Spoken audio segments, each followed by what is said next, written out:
araw mga katribo and welcome to our daily vlog. Ngayon, inaanyayahan ko kayo na ating balikan ang mga kaganapan sa espesyal na pagdiriwang sa MCC noong April 22, 2025. Ang nasabing pagdiriwang ay tinawag na Cultural Fest in MCC or Pesta sa MCC. Isang masaya at makulay na selebrasyon ng tradisyon at kultura mula sa iba't ibang tribo. Bago tayo magpatuloy, ito muna ang ilang clips ng aming inihandang presentasyon.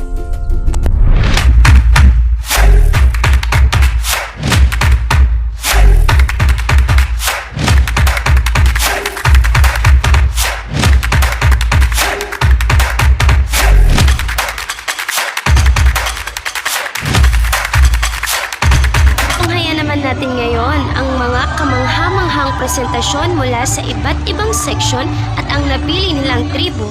Ang bawat grupo ay nagpakita ng isang espesyal na sayaw na may malalim na kahulugan, mula sa mga ritual dance hanggang sa mga makulay na costume. Makikita natin na ang bawat seksyon na ipinapakita ang kultura at tradisyon ng tribong kanilang napili.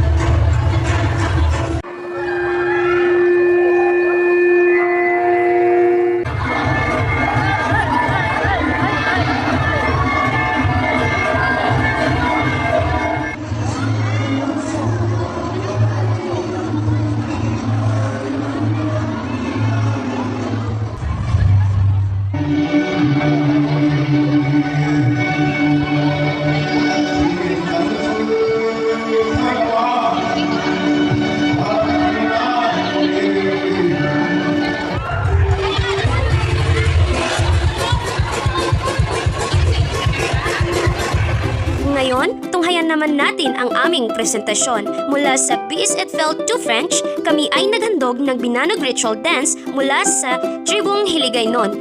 Ang sayaw na ito ay isang paraan ng pagpapakita ng pasasalamat at paggalang sa kalikasan at mga espiritu. Halina't sabay-sabay nating panoorin ang aming sayaw.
Pagkatapos ng bawat presentasyon, nagkaisa ang lahat ng mga grupo sa isang Grand Unity Dance, isang simbolo ng pagkakaisa, paggalang at pagpapahalaga sa ating kultura. Lahat kami ay nagsama-sama sa isang masayang sayaw na ipinakita ang kabuuan ng event na ito.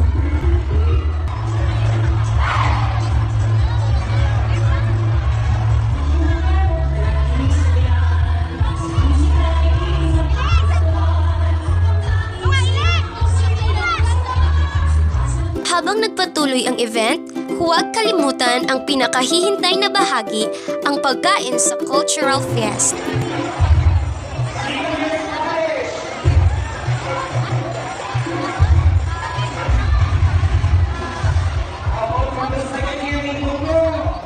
Ipinagmamalaki rin namin ang mga masasarap na Hiligaynon delicacies at chaos.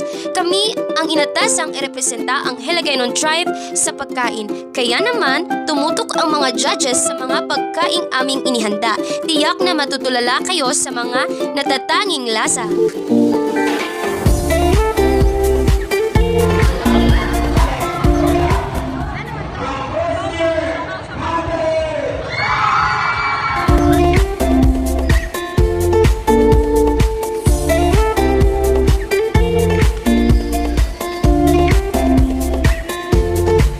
Ang pinakaaabangang bahagi ang awarding.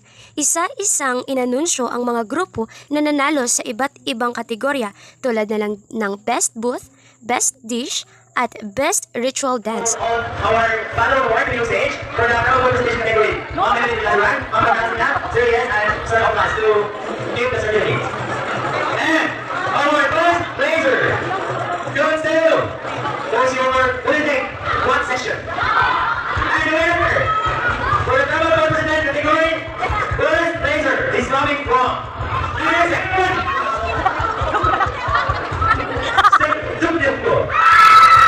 third place is coming from PSN1 Ang saya ng mga grupo habang tinatanggap ang kanilang mga parangal ay hindi matatawaran. And our third blazer is going on the BN group, green color. Third blazer award. And here is the one, the forum President Anoy, who will get the certificate. And the second blazer is coming from PSN Cebu Manila. And the first blazer for the Global Culture Presentation category is coming from PSN Cebu Manila. Pero higit sa lahat ng sumali ay panalo. Dito nagtatapos ang ating masayang karanasan sa pista sa MCC.